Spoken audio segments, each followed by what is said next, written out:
Ellen McCauley at Pray It Off in Syracuse, New York, and I want to start this next area by saying, do not kill the messenger. All right? Because we're going to talk now about 5 reasons, why bread is the enemy of good health. The first thing I want to say is that many of the new people, and I don't want you to raise your hand, but they have toast and coffee. I mean, it's like, I wonder, are they in the same house or something? Because they're toast, coffee, toast, coffee. And that is not a healthy breakfast. Toast and coffee does not give you the motivation you need to get going, to get exercise. You got to have protein, you got to have fruit, you got to get going with some energy. Bread is what they used to call a poor man's food, because it's cheap. In the past 50 years, bread has made a diabolical change, because 50 years ago they started genetic testing, GMO. The wheat that we have today is not the wheat that our ancestors had, and that is why so many people are now gluten sensitive. That is why so many people are having trouble with it, and we're eating it like we're poor. We're eating it like it's the only thing out there. You know, you got a steak and a sweet potato and a side salad. Do you need 3 rolls? And I'm using that, do you need? And I have an answer to that question. No. Whole grain bread can spike blood sugar levels more than a Snickers bar. This article was from the Mayo Clinic, by the way. People think fat makes you fat. Fat does not make you fat. Carbohydrates makes you fat. Now, if you're eating a lot of fat and a lot of carbs, like people say, well, I had eggs, muffin, bacon. Well, Ellen, you said I could have bacon. Number one, I never said you could have bacon. I don't know when you ever heard me say bacon. Now, if you're on Whole30, which I'll talk about again in a couple weeks, that is just no dairy, no gluten, no sugar. Sure, have a couple pieces of bacon then, because you're not eating the rest of this crap. But carb-restricted diet, if a person suffers from diabetes or are overweight, you really need, because when your blood sugar goes up, it comes crashing down just as fast, causing you to get hungry. And then it's a perpetual cycle of eating, getting hungry, eating again. Bread has a lot of gluten, and we're going to talk about gluten in a minute.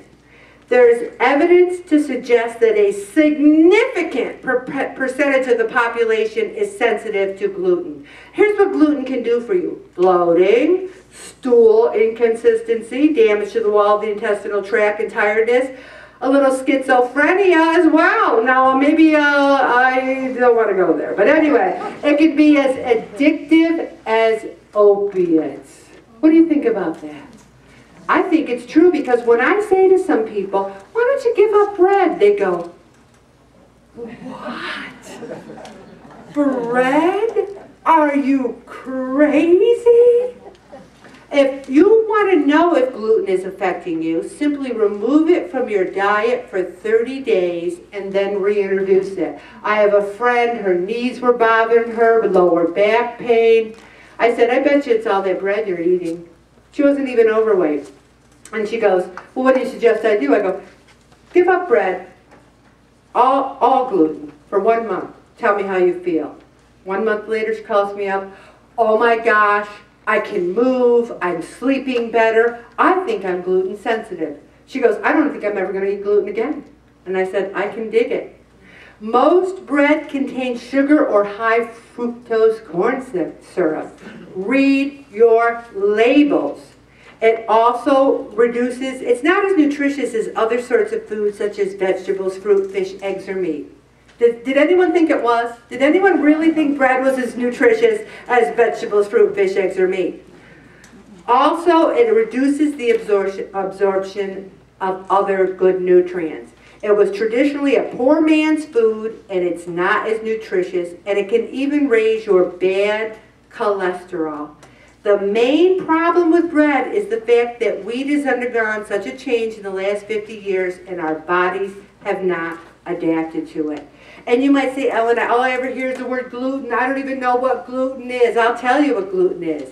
It's wheat and any derivative of wheat. So if you're reading a label and it says wheat berries, durum, emmer, semolina, spelt, farina, farro, gram, einkorn, that's gluten.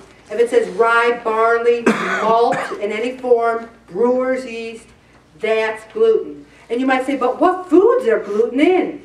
Pastas, noodles, breads, pastries, crackers, baked goods, cereal, granola, breakfast foods, breading, croutons, sauces, flour tortillas, beer, pretty much your food logs from last week. Also, foods that may contain gluten, you gotta look. Energy bars, french fries, chips, candy bars, salad dressings, brown rice. When I started Whole30 a year and a half ago, I stopped gluten, and the only gluten that I have had in a year and a half is on vacation. I had a couple, all right, quite a few, Michelob Ultras, which is the lowest gluten beer out there. Didn't really bother me, because I had so many I didn't really notice if it bothered me or not. But I'm only kidding, But the fact of the matter is, we really need to watch that. I'm going to stop right there, Bob.